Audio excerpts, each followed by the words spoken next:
Hari ini saya mau menemui seseorang di daerah Cianjur, Jawa Barat. Perjalanan pun kami mulai dengan cuaca saat itu turun hujan.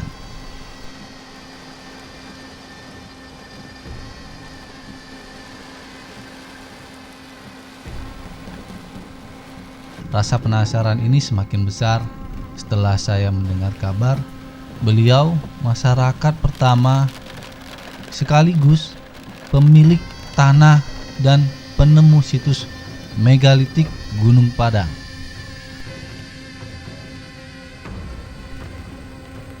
Melalui jalan-jalan kecil dan jalan-jalan kampung, kondisi jalanannya pun kurang memadai.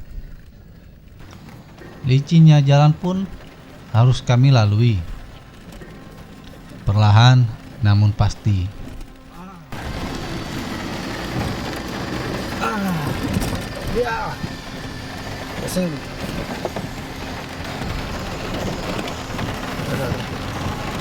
Ada 2 jalur untuk menuju Gunung Padang.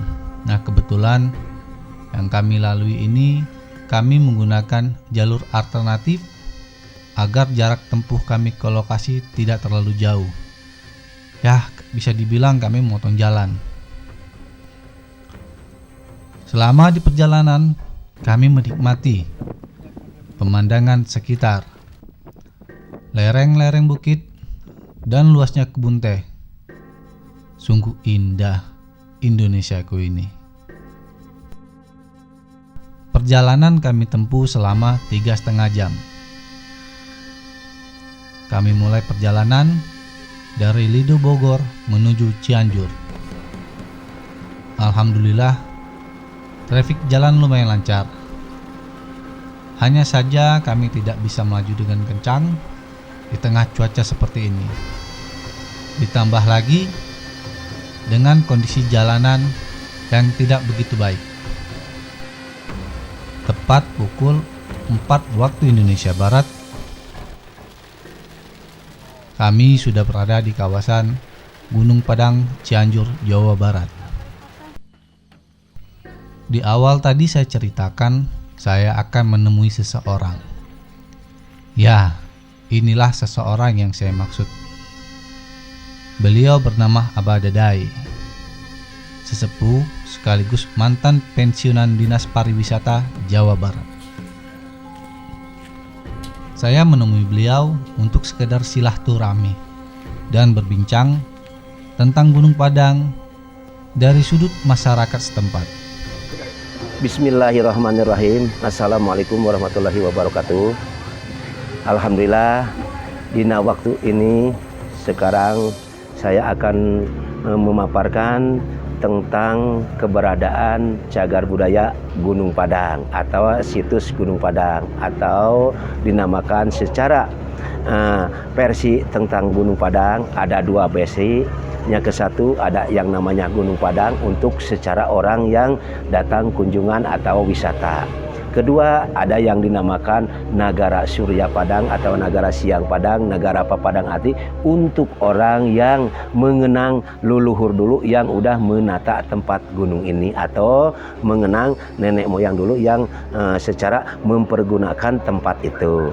Jadi tentang cagar budaya Gunung Padang ini memang dari dulu juga udah ada.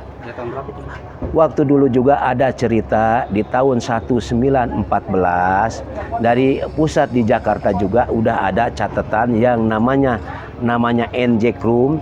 NJ Krum itu orang Belanda udah mencatat tentang keberadaan cagar budaya Gunung Padang pada tahun 1914. Tapi dulu secara Gunung Padangnya masih hutan belantara, kayunya besar-besar. Setelah dicatat oleh NJ Krum, ya NJ Krum itu tidak dikembangkan, Tapi secara dulu udah dipergunakan secara orang datang ke tempat ini adalah dinamakan orang pemujaan atau orang bertapa.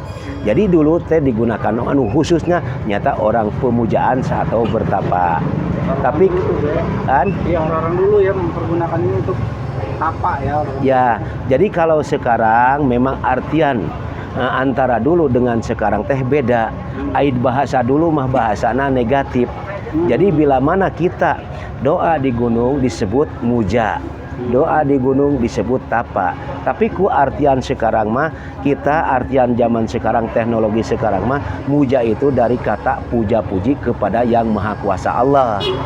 Kalau bahasa tapa, tapakur, bila mana tempat itu, benda itu, cagar budaya Gunung Padang itu, bila mana tanpa dibentuk oleh manusia, berarti tidak ada benda yang di sana. Tuh, jadi maksudnya tapakur, menapakurin nenek moyang dulu. Alhamdulillah lagi tentang cagar budaya Gunung Padang ini adalah secara peninggalan nenek moyang yang sampai sekarang memang Gunung Padang itu adalah merupakan benda nasional, benda pemerintah, ya aset pemerintah atau secara dunia juga melihat tentang keberadaan benda cagar budaya Gunung Padang yang ada di Indonesia. Ya kebetulan secara pemerintah dari kementerian juga langsung adalah beliau secara melindungi benda ini. Bahkan beliau juga dari pusat juga secara memperkerjakan orang-orang yang kerja di benda cagar budaya itu secara tadi apa menceritakan tentang batu yang ada di atas kandungan batu. Coba jelasin lagi, Pak. Ya ke satu ya memang kebetulan kalau Gunung Padang itu adalah bendanya atau cagar budaya yang paling strategis dari tidak terlepas dari angka 5. Jadi batuan yang ada di Gunung Padang ini adalah batu yang mengandung kadar besi 46%, nu disebut batu andesit piroksin. Nah, jadi batu andesit piroksin teh diperkirakan dari 3 jenis. Jenis ke-1, bila mana batu ini tidak dibentuk oleh manusia, dulu teh berarti ada magma mengenap di perut bumi, membeku, setelah beku retak, setelah retak muncul menjadi kolum atau disebut menjadi balok. Jadi bahasa nanti ada 2 bahasa. Kalau bahasa Sunda nya balok, kalau bahasa secara arkeolog nyata kolumnarzoin. Kolumnarzoin.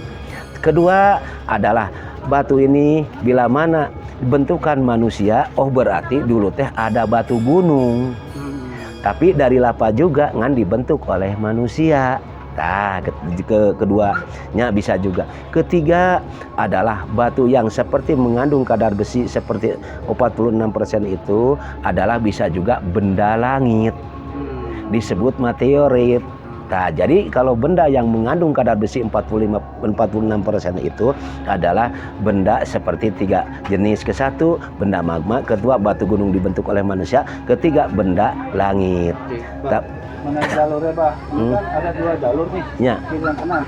Bisa dijelasin, Pak, sebelah kiri tingginya berapa, terus anak tangganya ada berapa, sebelah kanan tinggi berapa, anak tangga ada berapa? Alhamdulillah, kebetulan akan menuju cagar budaya Gunung Padang ini adalah 2 perjalanan.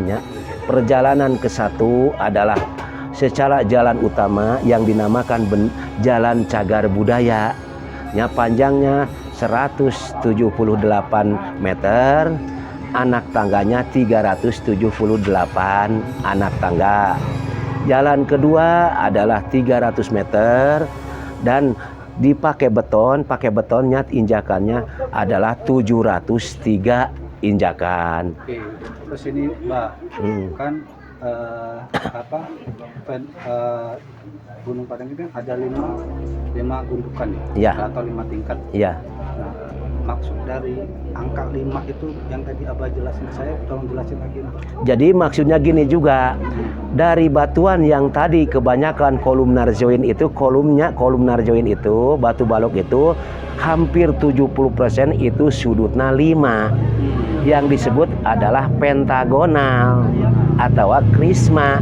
Nah, jadi di sini memang nenek moyang dulu teh kalau batu dibentuk teh tidak terlepas dari angka 5. Bahkan undakannya juga 5. 1, 2, 3, 5. Jadi kalau di sini mah angka 5 itu jadi nenek moyang dulu membuat tempat seperti ini teh angka yang paling strategis. Kenapa serba 5? Jadi serba 5 teh contohnya tingkatnya di atas 5. Kalau yang melingkari Gunung Padang ini dari bukitnya ke satu, dari sungai sampai sungai lagi 5, seperti ke satu Gunung Karuhun, Gunung Emped, Gunung Melati, Pasir Karamat, terus Pasir Malang tuh 5. Ya, yang melingkari gunung batu itu letter U-nya. Kedua, bila mana kita memandang ke arah Gunung Gede adalah 5 juga. Ke satu Gunung Batu, kedua Pasir Pogor, ketiga Gunung Kancana, keempat Gunung Gede, kelima Pangrango. Tuh jadi 5. Nah, jadi artian secara angka 5 teh di sini memang nenek moyang dulu teh adalah membentuk tempat itu teh tidak terlepas dari angka 5. Ya, memang di atas juga nya punden ke satu di sana ada aula. Disebut aula teh ada yang seperti disebut aula di sana teh ada batu yang dinamakan batu dolmen. Atau batu dolmen teh batu tipis, atau disebut batu artepak, atau disebut batu artar, atau disebut batu meja. Meja itu adalah secara orang dulu teh secara beliau nempat. Jadi maksudnya apakah dulu secara batu itu dipergunakan untuk menyimpan sajian di waktu dulu seperti mengadakan upacara keagamaan, upacara apapun bisa juga disebut di batu yang tipis itu, yang dolmen itu bisa menyimpan sajian. Terus di teras utama juga ada yang dinamakan batu gamelan. Jadi di dekat gong itu ada yang disebut batu gamelan. Memang Abah juga secara dapat dari alam kegoiban mah memang di sana teh tempat menari. Jadi dulu juga sebelum ramai seperti sekarang, jadi dulu mah kedengaran dari dulu teh ada suara-suara gendingan. Nyata gendingan teh dari kejauhan seperti sayuk-sayuk suara gendingan. Tapi kalau kita datang ke sana mah adalah secara dulu mah tidak ada. Apa seperti kalau bahasa dulu. Jadi kalau bahasa dulu mah yang ada suara tanpa wujud, ada rasa tanpa wujud, berarti dulu mah siluman. Nyebutnya orang dulu mah. Jadi seperti gini ininya. Oh, suaranya ada tapi wujudnya tidak ada. Oh, siluman lagi pesta di Gunung Padang. Tapi ku artian sekarang mah bukan siluman, tapi secara sekarang mah berarti itu teh adalah alam kagoiban. Nah, jadi dulunya memang ada apa? Di tingkat ketiga ada. Di tingkat kedua. Jadi tingkat kedua ada yang dinamakan batu lumbung. Apa lumbung? Lumbung teh atau disebut batu gudang. Lamun bahasa sekarang mah gudang teh berarti tempat penyimpanan. Apa gudang gunanya? Jadi untuk menyimpan apapun di sana. Jadi simbolnya gudang. Jadi kalau di kita juga hampir bentukan kepala. Di atas itu membentuk seperti kepala bulatnya batunya. Jadi kalau diartikannya seperti kepala kita. Kita juga ini adalah kepala teh adalah gudang atau otak. Otak itu penyimpanan ilmu pengetahuan. Berarti ilmu teh adalah disimpan di gudang. Jadi kalau di kamera mah, kalau di HP, kalau di apapun, berarti gudang itu teh adalah memori. Tuh, jadi Gunung Padang teh jadi nenek moyang dulu teh membikin tempat seperti itu teh sudah strategis gitunya, ada memorinya lamun bahasa sekarang. Terus di atas teh ada yang disebut kursi kebesaran. Jadi kursi kebesaran teh gimana caranya? Kursi kebesaran mah gini. Jadi dulu teh kan secara dulu mah menggunakan ilmu kesaktian. Jadi bila mana dulu orang duduk di kursi itu bisa kemanapun pergi. Jadi maksudnya secara menggunakan ilmu kesaktian. Jadi sarana transportasi itu dina kursi itu duduk tiba-tiba meneng, tiba-tiba bisa pulang. Jadi kan maksudnya kesaktian. Nah, kedua masih di teras kedua ada yang hampir goresan. Kembali lagi karena goresannya kebetulan di atasnya ada congkak. Ada congkak teh yang bolong atau disebut dakon. Apakah dakon itu teh untuk satuan batu dengan batu untuk seperti batu untuk bentengan, tiba-tiba diisi tonjolan supaya kokoh dan pageh ikatan. Tadi dinamakan dakon. Ya, dakon itu adalah secara untuk satuan batu dengan batu. Nah, kebetulan di sana teh ada yang dinamakan hampir menyerupai kujang. Nah, jadi di atas itu ada lambang kujang. Ari kujang teh apa? Sedangkan kujang teh lambang pusaka Sunda yang dibawakan oleh Eyang Siliwangi. Eyang Siliwangi teh lambang kujangnya kan cuman keris kujang, tapi sederhana kujang, tapi artinya itu kujang itu luar biasa. Kenapa? Seperti lambang negara kita juga Garuda. Garuda itu slogannya berapa? 5. Tapi yang zona intinya apa? Di Garuda itu nya secara undang-undang anu ke-1 nama di bawahnya di kakinya Bhinneka Tunggal Ika. Jadi Bhinneka Tunggal Ika teh bermacam-macam aliran, bermacam-macam suku, bermacam-macam apapun tetap Indonesia. Tadi dulu juga secara Eyang Siliwangi membuat lambang pusaka Sunda itu seperti kujang, tapi bahasanya mah sedikit kujang, kukuh janji. Bila mana punya janji harus menepati, cuman segitu. Ya, tapi itu diartikelnya besar kan, tapi jadi bila mana kita kukuh dan janji meureun selalu baik jadi amanah-amanah dari apapun tidak pernah diingkari. Terus di atas teras kedua ada yang menyerupai telapak maung. Nah, jadi bahasa telapak maung teh kalau bahasa di Jakarta mah bahasana macan, kalau di Jawa Barat mah maung. Beda macan jeung maung artinya kalau dipilosofikeun ari macan mah meureun mamah cantik, ari maung mah manusia unggul. Nah, jadi lamun bahasa dulu mah berarti maung teh dari kata manusia unggul. Tuh kukuh tina janji teh akan menjadi manusia unggul, manusia baik. Tuh jadi tina kujang teh menjadi kudu kukuh karena janji, bila mana punya amanah harus ditepati, setelah ditepati akan menjadi manusia baik, manusia unggul. Tak gitu banyak. Jadi sorogana nenek moyang dulu teh seperti Eyang Siliwangi. Terus ini RS ketiga. Nah, yang apa yang singgah sana tadi katanya pernah Prabu Siliwangi. Nah, jadi yang di teras ke-5 nya jadi 4 juga ada yang dinamakan batu kanuragaan. Jadi batu kanuragaan teh untuk pengujian. Jadi dulu mah setiap apapun akan masuk ke tingkat 5 harus diuji dulu di batu kanuragaan itu, atau disebut batu kanuragaan. Jadi pengujian. Jadi kita baru bisa masuk ke teras 5, tingkat 5. Di tingkat 5 teh ada yang dinamakan secara pernah digunakan ku Eyang Siliwangi anu disebut singgasana. Jadi kalau diartikan seperti sekarang mah berarti sebelum masuk ke Eyang Siliwangi teh ada ajudannya dulu, wakilnya. Jadi secara wakilnya baru bisa masuk ke sana, ke singgasana.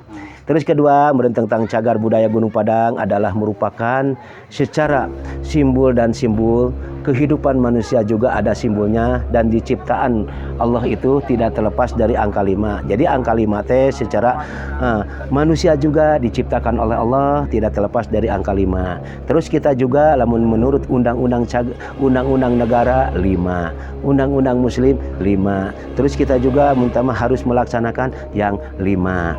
Terus yang kita juga sampai meninggalnya angka 5 itu adalah masuk juga karena kategori meninggal juga kain kapas berapa ikatannya 5 tuh. Jadi semua apapun teh tidak terlepas dari 5. Dan kebetulan benda cagar budaya Gunung Padang ini teh adalah tinggal 50%. Jadi bukan akibat tidak selesai membangun, tapi sebelum dilindungi oleh pemerintah kita adalah pada tahun 1974-75 akibat ketiban pohon. Jadi benda cagar budaya Gunung Padang itu bukan tidak bagus, tapi itu akibatnya akibat ditebang pohonnya, jadi menimpah ke batu-batuan yang asal semula berkelompok. Setelah itu baru dilaporkan. Jadi pemerintah kita melaporkannya pada tahun 1979, yang melaporkannya Pandi Pak Soma, Pak Jenal Abidin. Nah, jadi 3 orang yang melaporkan ke pemerintahnya asal semula ke kecamatan, kabupaten, sampai ke provinsi, sampai ke pusatnya. Setelah itu, yaitu Cagar Budaya Gunung Padang ditetapkan menjadi Cagar Budaya Gunung Padang itu pada tahun 1982, 83 sampai 84. Nah, jadi benda cagar budaya itu udah lama yang pemerintah itu menetapkan menjadi benda cagar budaya. Dan katanya punya diambil dari Perdes ke Pemda. jadi memang sekarang nyai dari pusat mah seperti dari kantor Purbakala mah tidak boleh. Jadi semuanya juga secara petugas cagar budaya, secara dari kementerian mah enggak seperti kan ini tidak mengelola tentang tiket ini. Ya, dikelolanya ini memang kemarin mah dikelola oleh desa. Jadi sekarang baru 2 hari memang sekarang diambil oleh Pemda. Jadi yang asal semula mah desa dengan bekerja seharusnya hampir mencapai 29 hektar. Jadi luasnya Gunung Padang ini adalah mencapai 28 hektar. Dan cagar budaya Gunung Padang ini adalah secara bila mana nanti deteksi, kalau udah mendeteksi tentang benda cagar budaya Gunung Padang, bila mana dikikis tanahnya akan menyerupai piramid.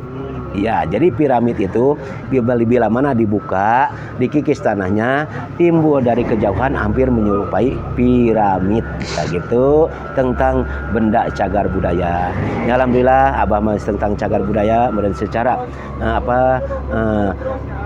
tahu tentang benda ini ya, dari tahun 72 juga sudah tahu. Jadi ai dulu mah kan sok mengikuti orang ritual atau orang yang secara meditasi di atas. Abah juga sok sering ikut ke atas. Ya, alhamdulillah ya, sampai sekarang ini benda cagar budaya masih banyak juga yang mengunjungi tentang benda cagar budaya atau mempergunakan tempat ini, atau mempergunakan tempat meditasi atau tempat ritual atau tempat secara merasakan energi di alam terbuka. Terus Bang, Ya, harapannya Bang tentang untuk Gunung Padang dan penerus apa nantinya.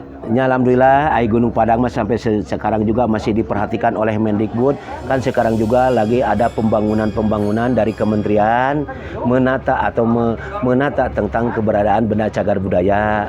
Ya, kemarin kan ada seperti saluran air, terus warung-warung. Ya, sekarang mah langsung dari Mendikbud. Ya, sekarang juga lagi ada pemageran secara proyek pemerintah dari kementerian, secara tanah dibeli oleh pemerintah kementerian, ya sekarang bikin dipagar gitu ya. Jadi tanah ini memang 3 instansi yang membelinya, ke-1 kementerian, kedua Pemda, ketiga provinsi. Jadi wilayah Gunung Padang ini sekarang udah dibebaskan oleh pemerintah kepada masyarakat. Jadi udah dibeli. Jadi ini wilayah ini teh kebanyakan adalah hampir tanah pemerintah, tapi yang belinya provinsi, kabupaten, dan kementerian. Ya, alhamdulillah tentang ini benda cagar budaya Gunung Padang ini sedikit demi sedikit secara orang-orang yang sekitar wilayah ini juga mendapatkan secara pendapatan sedikit demi sedikit. Nah, alhamdulillah semoga Gunung Padang ini jaya, dan semoga juga pemerintah yang mengelola dari atasan dari presiden juga semoga menjadi kejayaan semuanya.